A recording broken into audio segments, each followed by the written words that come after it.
9th Tamil book இயல் 1ல் திராவிட மொழி குடும்பம் அப்படிங்கிற ஒரு சாப்டர் வந்து கொடுத்துருப்பாங்க.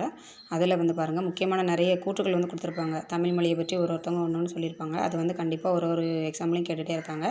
அதில் பாருங்கள், இந்திய நாடு மொழிகளின் காட்சிசாலையாக திகழ்கிறது அப்படின்னு சொன்னவர் யார்? அகத்தியலிங்கம். இது வந்து ஒரு ப்ரீவியஸ் இயர் கொஸ்டின். அதே மாதிரி திராவிடம் என்னும் சொல்லை முதலில் குறிப்பிட்டவர் வந்து குமரில பட்டர். திராவிடம் என்னும் சொல் வந்து தமிழிலிருந்து தான் வந்தது அப்படின்னு சொன்னது வந்து ஹீராஸ் பாதிரியார். அதே மாதிரி ஃப்ரான்சிஸ் எல்லிஸ் அப்படிங்கிறவர் தான் முதல்ல தனியொரு மொழி குடும்பத்தை சேர்ந்தது வந்து தமிழ் அப்படின்னு சொல்லியிருப்பாங்க. தென்னிந்திய மொழிகள் அப்படின்னு வந்து அதுக்கு வந்து பேர் வச்சுருப்பாங்க. அதே மாதிரி கோக்கன் அப்படிங்கிறவர் தான் இது எல்லா மொழியும் சேர்த்து தமிழியல் அப்படின்னு வந்து பேரிட்டிருப்பாங்க. இந்த மார்க்ஸ் முல்லர் என்ன சொல்லியிருப்பார் பாருங்கள், தமிழே மிகவும் பண்பட்ட மொழி அப்படின்னு சொன்னவர் வந்து மார்க்ஸ் முல்லர். அதுக்கப்புறம் 856 திராவிட மொழிகளின் ஒப்பிலக்கணம் அப்படிங்கிற நூலை எழுதினவர் யார்? கால்டுவெல்.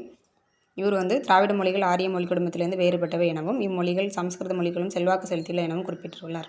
இது வந்து அப்படியே ப்ரீவியஸ் இயர் கொஸ்டினில் கேட்டிருக்கிறாங்க. திராவிட மொழிகளின் ஒப்பிலக்கணம் நூல் வந்து 856 எழுதினது.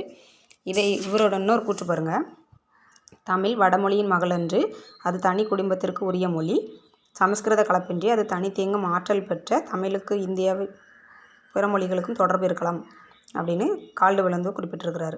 இது வந்து ப்ரீவியஸ் இயர் கொஸ்டின். இது அப்படியே இந்த கூற்றை கொடுத்து இதை யார் சொன்னது அப்படின்னு கேட்பாங்க. அடுத்து பாருங்கள், திராவிடம் அப்படின்னு சொல்ல வந்து பயன்பாட்டுக்கு கொண்டு வந்தவர் யார்? கால்டுவெல். திராவிடம் அப்படிங்கிற சொல்ல வந்து முதல்ல குறிப்பிட்டவர் வந்து குமரில பட்டர். அதை முதல்ல பயன்பாட்டுக்கு கொண்டு வந்தவர் யார்? கால்டுவெல்.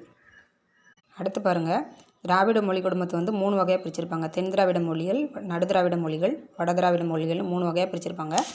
இதில் இருக்கிறதுல தென் திராவிடமும் வட திராவிடமும் கண்டிப்பாக படித்து வச்சுக்கோங்க. இதுக்குள்ளே வராதது எல்லாமே நடு திராவிட மொழி அப்படின்னு வரும். தெலுங்கு வந்து நடு திராவிட மொழின்னு வரும். அதை நோட் பண்ணி படிச்சுக்கோங்க. இதிலிருந்து கொடுத்துட்டு இதில் பொருந்தாதவற்றை கூறுக அப்படிங்கிறது கேட்கலாம். இப்போ வந்து திராவிட மொழிகள் இப்போ எத்தனை இருக்குது அப்படிங்கிறத கமெண்ட் பண்ணுங்கள். தேங்க்யூ.